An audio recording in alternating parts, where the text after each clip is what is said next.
வணக்கம். தமிழ் எழுத்துக்கள்.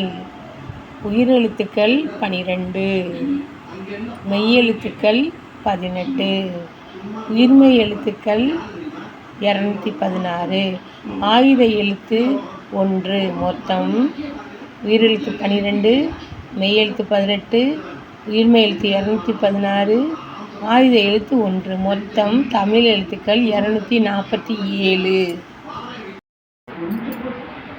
வணக்கம் ஃப்ரெண்ட்ஸ். தமிழ் எழுத்துக்கள் முன்னாடி பார்த்துட்டோம். இப்போ தமிழ் எழுத்துக்களோட விளக்கத்தை பார்ப்போம். இப்போ தமிழ் எழுத்துக்கள் உயிரெழுத்துக்கள் சொன்னேன்னா, உயிரெழுத்துக்கள் மொத்தம் 12.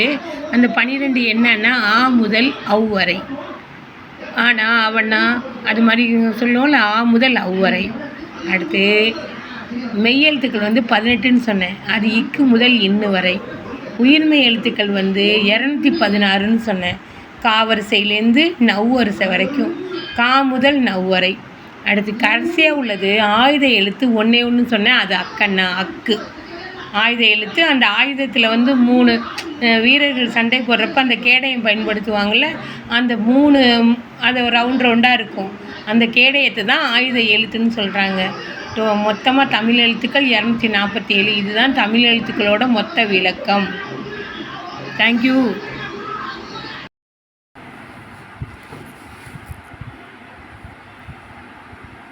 ஹலோ ஃப்ரெண்ட்ஸ், வணக்கம். My name is S Kala. My qualification BLit BEd. இப்போ போன பாடத்தில் பார்த்தோம், உயிரெழுத்து, மெய்யெழுத்து, உயிர்மெய் எழுத்துன்னு தமிழ் எழுத்துக்களை 247 எழுத்துக்கள்னு பார்த்துட்டோம்.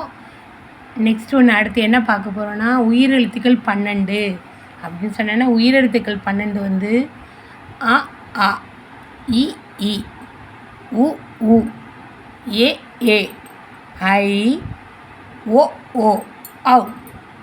இப்போ இது உயிரெழுத்துக்கள் மொத்தம் 12.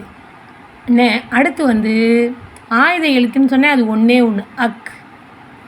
அடுத்து 3வது மெய்யெழுத்துக்கள். இப்போ மெய்யெழுத்துக்கள்னால் என்னன்னா, புள்ளி வச்ச எழுத்துக்கள் 18மே மெய்யெழுத்துக்கள். வேறு எழுத்துக்கள்லாம் நம்மளுக்கு புள்ளி வைக்க மாட்டோம். மற்ற உயிரெழுத்துக்கு புள்ளி வைக்க மாட்டோம். அப்புறம் ஆயுத எழுத்துக்கு ஒரு 3 புள்ளி இருக்குது. ஆனால் மெய்யெழுத்துக்கள் மட்டும்தான் புள்ளி இருக்கும். புள்ளி வச்ச எழுத்துக்கள்லாம் மெய்யெழுத்துக்கள். இக்கு, இங்கு, இச்சு, இஞ்சு, இட்டு, இன்னு, இத்து, இன்னு, இப்பு, இம்மு, ஈ, இரு, இல்லு, இவ்வு, இல்லு, இல்லு, இரு, இன்னு. இப்போ இந்த உயிரெழுத்துக்கள், ஆயுத எழுத்துக்கள், மெய்யெழுத்துக்களில் இந்த உயிரெழுத்துக்கள் குறில் நெடில் இருக்கும். அது இன்னொரு பாடத்தில் நான் சொல்லித்தரேன். இதில் கசடை தவிர எங்கேன நம்மனா எறல வரல அதுன்னு ஒரு 3 இங்கேனா இருக்கும். இது எழுத்துக்களோட இனம். அதுவும் அடுத்த பாடத்தில் சொல்லித்தரேன். இப்போ இந்த உயிரெழுத்துக்கள், மெய்யெழுத்துக்கள், ஆயுத எழுத்துக்கள் தெரிஞ்சுக்கிட்டோம். இப்போ ஏன் தெரிஞ்சுக்கிறோன்னா, தமிழை எழுத்துக்கூட்டி எப்படி படிக்கிறது, எப்படி எழுதுறது அப்படின்னு நினைக்கிறவங்க இதை முதல்ல என்ன பண்ணணும், ஆனாவனாவை தெரிஞ்சுக்கணும். ஆனாவனா, குறில் நெடில், ஆ ஆ இ ஈ உ ஊ. அது நான் அடுத்த பாடத்தில் நடத்துகிறேன்.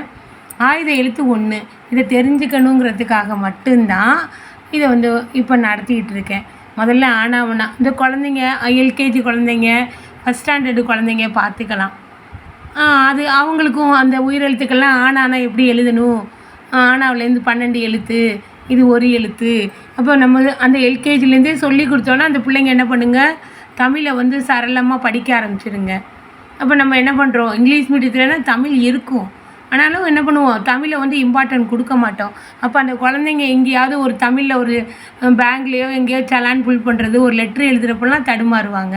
அப்போ எல்கேஜிலேருந்து நம்ம என்ன பண்ணுறோம், இந்த ஆனாவண்ணா, உயிரெழுத்து, மெய்யெழுத்து, ஆயுத எழுத்து, உயிர்மெய் எழுத்து டோட்டலாக அவங்க எல்கேஜி யூகேஜி வரைக்கும் அதை கற்றுக்கிட்டால் மட்டும்தான் அவங்க ஃபஸ்ட் ஸ்டாண்டர்டில் அது முழுசாக எழுத்துக்கூட்டி படிக்க ஆரம்பிப்பாங்க. Okay, thank you.